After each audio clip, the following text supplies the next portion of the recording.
Welcome to Learning English, a daily 30-minute program from the Voice of America. I'm Ashley Thompson. And I'm Dan Novak. This program is designed for English learners, so we speak a little slower and we use words and phrases especially written for people learning English. Today, you will hear stories from Anna Mateo and Jill Robbins. Brian Lynn presents this week's Technology Report. We close the show with the lesson of the day. But first, Anna Mateo tells us about a special library found in the Philippines. A good book is easy to find. That is the message on a sign at Hernando Guanlao's home in the Makati area of Manila, the capital of the Philippines. Guanlao has turned his home into a free public library. Visitors can borrow the books inside for free. Guanlao says he hopes his library will inspire people to read, especially the young. The 72-year-old told reporters that his library includes books that all students can enjoy, from young children in kindergarten to older students in grade 12. Guanlao says his library has books for readers of all interests. He spoke to reporters at his home, which is filled with thousands of available books. He calls his library Reading Club 2000. It contains many different kinds of books, or genres.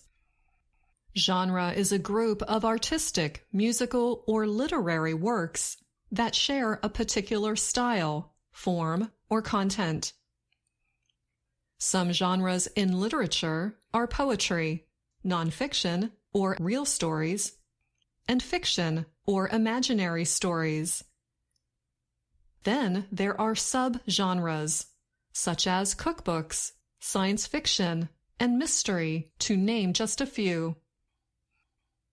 Guanlao added there are also spiritual books for those who are looking for religious knowledge, hardbound and softbound books, autobiographies, and many different genres that one can enjoy, all for free. He started his library more than 20 years ago, when he set 50 books on the walkway in front of his home. Guanlao's collection has grown greatly over the years, thanks to a continuous supply of books from donors. Speaking of donors, he said, they just leave boxes of books outside my house. He has also started donating books himself. He sends reading materials to public schools in faraway communities. Guanlao's efforts come at a time when reading ability among students in the Philippines remains low. The Program for International Student Assessment reports that reading scores in the Philippines are among the lowest in the world. The Organization for Economic Cooperation and Development runs that program. Students in the Philippines are also facing learning delays in math and science. Guanlao is firm about his goals. My mission is to give away used and donated books to others at no cost, he said, and to promote education through literature. I'm Anna Mateo.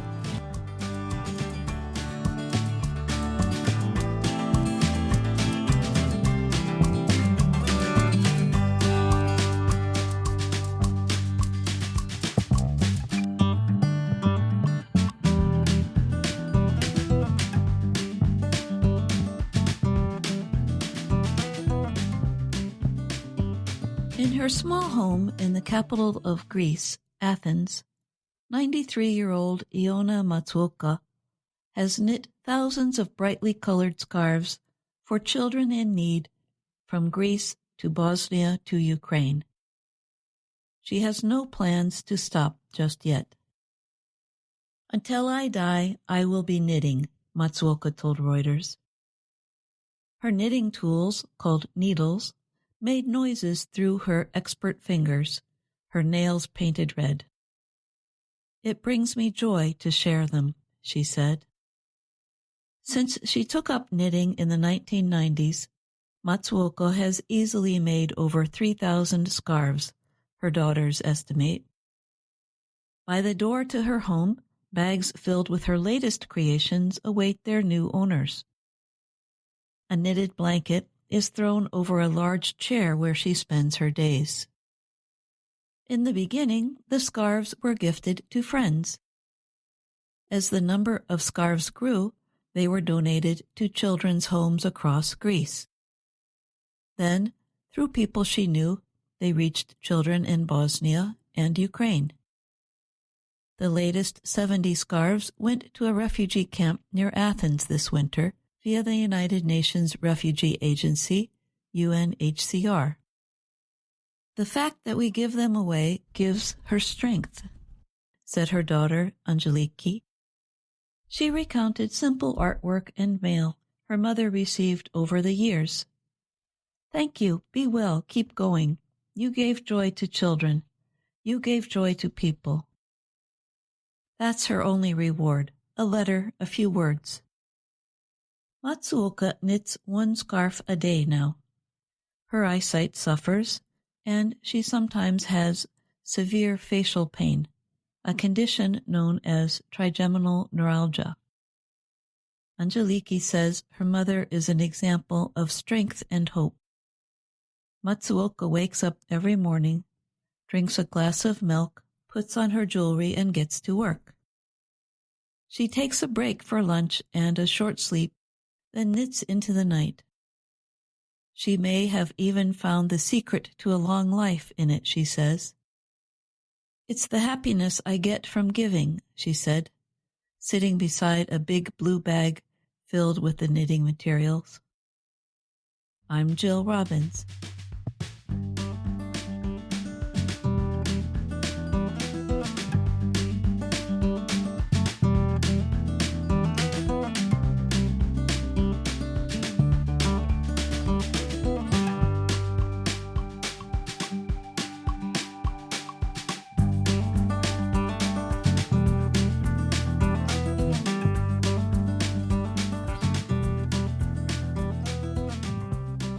An American insurance industry group has given most driver assistance systems poor ratings after a series of safety tests. The Insurance Institute for Highway Safety, IIHS, carried out the tests. The group released a report this week describing its findings.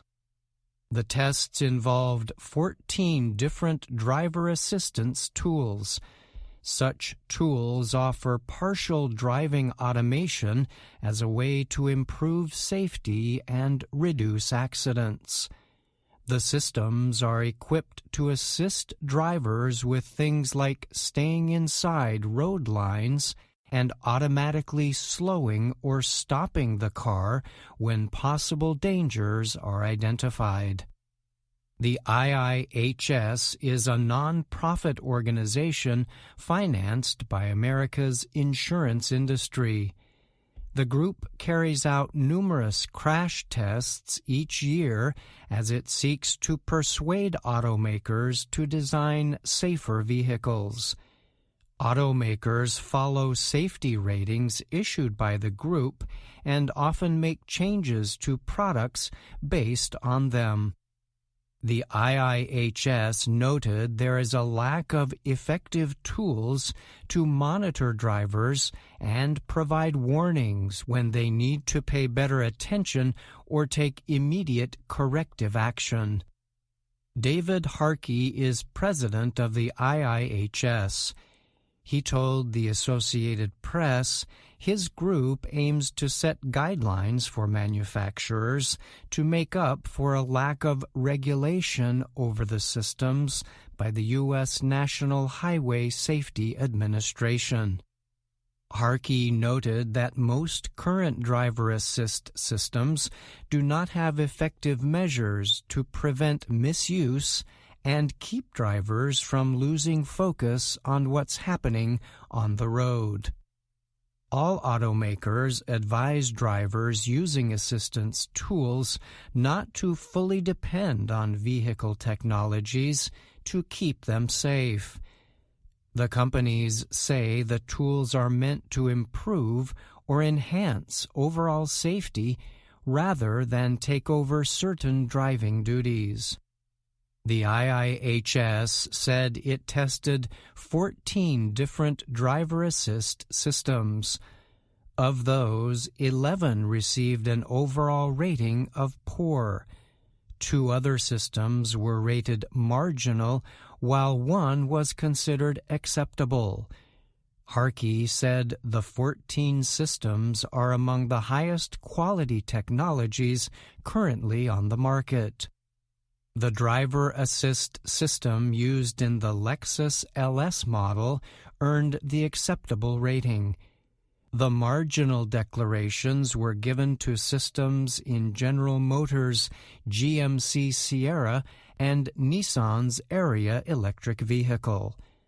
Other systems from Nissan, Tesla, BMW, Ford, Genesis, Mercedes-Benz, and Volvo received ratings of poor.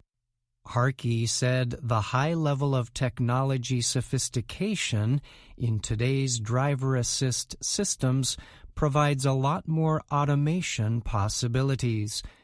But these tools can cause drivers not to pay attention for longer periods, presenting new dangerous risks. That's why the focus is on how do we make sure that the driver remains focused on the driving, he added. The IIHS has warned that manufacturers advertise their vehicles in a way that gives drivers the false idea that they are fully automated or autonomous. The one thing we do not want is for drivers to misinterpret what these things can or cannot do, Harkey said. The IIHS is calling for automakers to build additional tools into their systems. These would be designed to observe whether or not a driver's eyes are directed at the road and whether their hands are on the wheel or ready to immediately take control. The Institute suggested the systems should have built-in tools that send warnings to drivers within 10 seconds if their eyes and hands are not in the right positions. At 20 seconds, the IIHS said the system should add another warning or start an automatic emergency process to slow down the vehicle. Toyota, which makes Lexus vehicles, said it considers IIHS reports when it creates safety guidelines, while General Motors called the ratings important. Nissan said it will work with the Institute on proposed changes. Mercedes said it takes the findings seriously, while Hyundai Genesis said it was quickly improving its system, including plans to put a camera inside vehicles. BMW said while it respects IIHS's efforts, it differs on the use of technology to monitor drivers inside the vehicle. Ford said its driver assist system monitors drivers and sends repeated warnings. While Ford said it disagrees with the Institute's findings, it will consider the suggestions in future development. I'm Brian Lynn.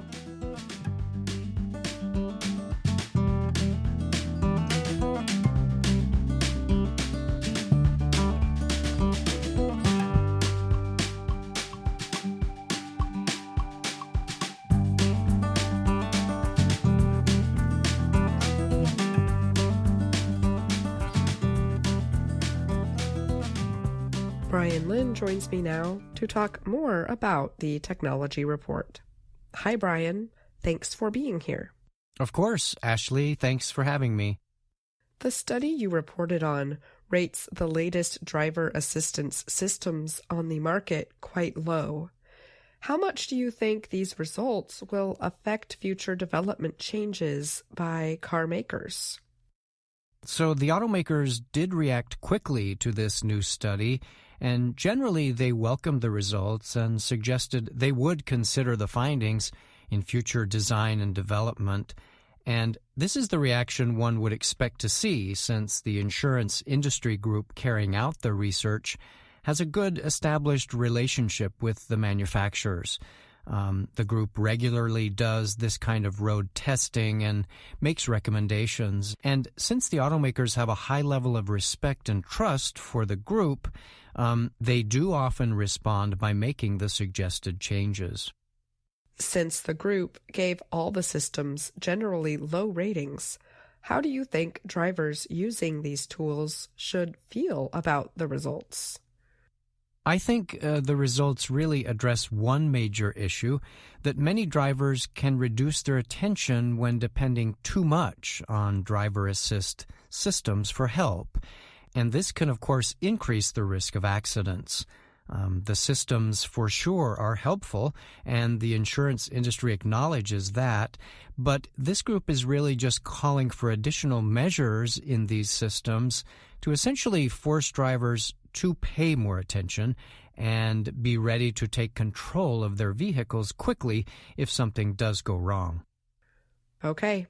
Thanks for answering my questions, Brian, and thank you for your report. You're welcome. Thank you, Ashley. VOA Learning English has launched a new program for children. It is called Let's Learn English with Anna. The new course aims to teach children American English through asking and answering questions and experiencing fun situations.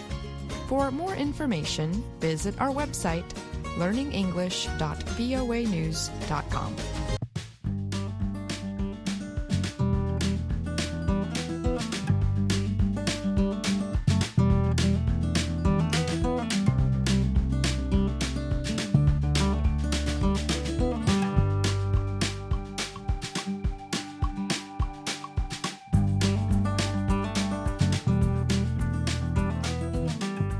Listening to the Learning English podcast. Welcome to the part of the show where we help you do more with our series, Let's Learn English. The series shows Anna Mateo in her work and life in Washington, D.C.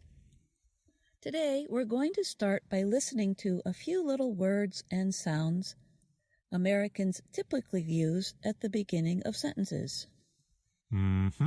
That's right. Which one should we do first? How about... Let's do that. You just said it. Oh, yeah, I did. And we can hear it in Lesson 8 of the Let's Learn English series. Anna goes to the recording studio in her workplace to apologize to her coworker, Jonathan. See if you can hear Jonathan say that little word, Hi, Jonathan. Are you busy? Yes, I'm busy. When the studio light is on, I am recording my evening show. Right. Sorry about yesterday. No worries. May I see the studio? Maybe another time. Right now, I am busy. Sure. Okay. Bye. Bye. I noticed Jonathan said, after Anna asked him a question. That's right. We usually say to show that we are thinking about an answer. We also use it, like Jonathan did, to help us say no in a nice, polite way. Our listeners can hear this explained again with more examples by using the pronunciation practice video in Lesson 8 of Let's Learn English. Each lesson in Let's Learn English Level 1 has a pronunciation practice video. You can find it on our website below the main video and the speaking practice video. Let's hear the first part of that practice video. Hesitation noises. When Americans want more time to think about what they are saying, they often use a hesitation noise, like or Listen to Jonathan when he is talking to Anna. He does not want Anna to see what he is doing in the studio. May I see the studio? Maybe another time? Right now, I am busy. Now you try it. Use to make more time to answer a question. What is 1012 and 536?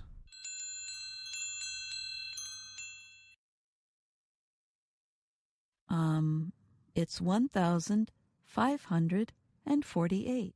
The mathematics problem was a good example of when we typically say, And remember, you can learn more by going to the Learning English website and using the Let's Learn English lessons. That's right. I'm Jill Robbins, and you're listening to the Learning English podcast.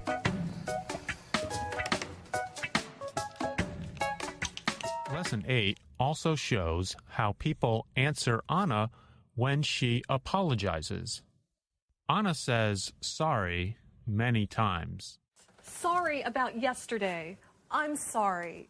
For yesterday. Well, I am sorry. In fact, Americans often say they are sorry for bothering someone, even when it is for only small mistakes or problems. And they accept apologies by saying, "It's okay," or "No problem." And "no worries" is also a popular way to accept an apology. That's right. It is an expression we often think of in connection with Australian speakers of English. You might hear a movie character called Crocodile Dundee say, "No worries, mate." We also use "no worries" in emails to show that we do not want the other person to worry. Let's hear Anna apologize again, this time to both Jonathan and her coworker Amelia. Listen for how Jonathan and Amelia answer with "no worries" and "it's okay." Hi, Jonathan. Are you busy? Yes, I'm busy. When the studio light is on, I am recording my evening show. Right. Sorry about yesterday. No worries. May I see the studio? Maybe another time? Right now, I am busy. Sure. Okay. Bye. Bye.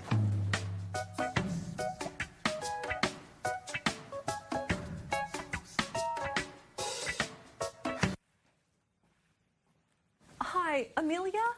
Are you busy? I'm a little busy. I want to say I'm sorry for yesterday. It's okay, Anna. Well, I am sorry. It's okay, Anna. Come by this afternoon. Okay. There's another small word at the beginning of sentences that our listeners can learn to use. Oh? What's that? You just said it. Oh, I did. Okay, I admit I said that on purpose because we want our listeners to hear the different tone of voice we use with this little word, oh. But instead of listening to me, let's listen to Anna. In Lesson 9, Anna wants to check the weather in Washington, D.C. She wants to know if it will be warm or cold. Listen carefully. She says "oh" 2 times, right at the beginning and near the end. Oh, hi, everyone. Here in Washington, D.C., the weather changes often. One day is cold and windy, but the next day is warm and sunny. So every day I check the forecast. Hello, phone. What is today's temperature? Today It is 18 degrees. 18 degrees? That is cold. 18 degrees Celsius. Oh, Celsius. That is 65 degrees Fahrenheit. That's warm. Yes, Anna, it is warm. The first time she says, oh, it's very fast. She says, Oh, hi, everyone. the O shows that she is a little surprised because in the video she is reading a book and then notices that the camera is filming her. The way she says "oh" also gives an informal tone to her speaking. The second time she says "oh" shows that she was wrong about the temperature. When we notice that we made a mistake or believed something that was not true, we say "oh." And we can say "oh" in a few different ways to show this. If we are wrong about a small detail that's not too important, we usually say the word quickly and with a lower tone of voice, like, "Oh, okay, I get it."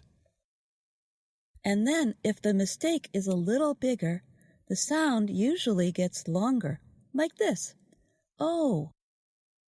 And if we make a really big mistake, we usually make it sound much longer, like this.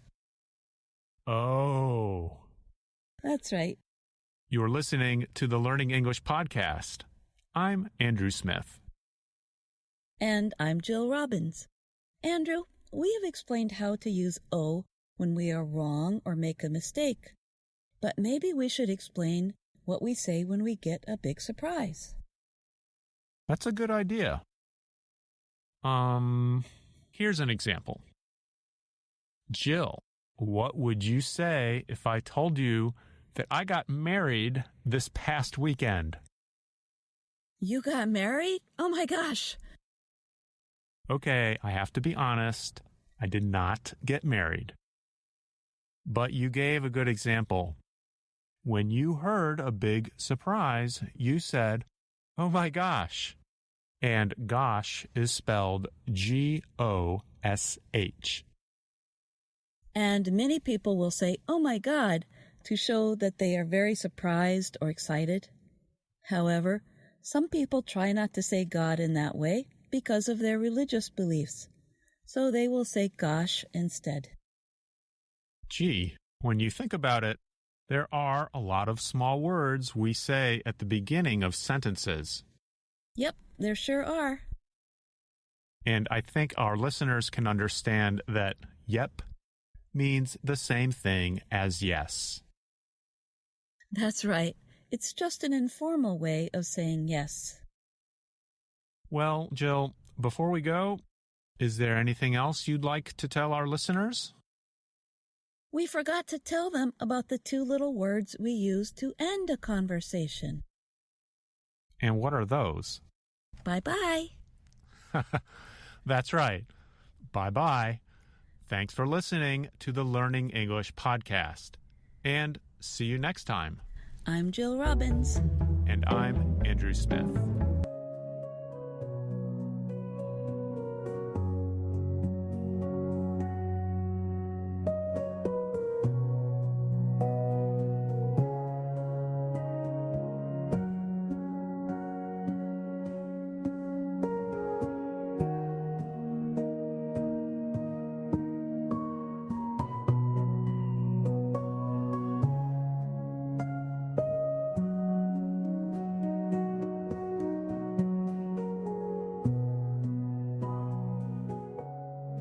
And that's our program for today.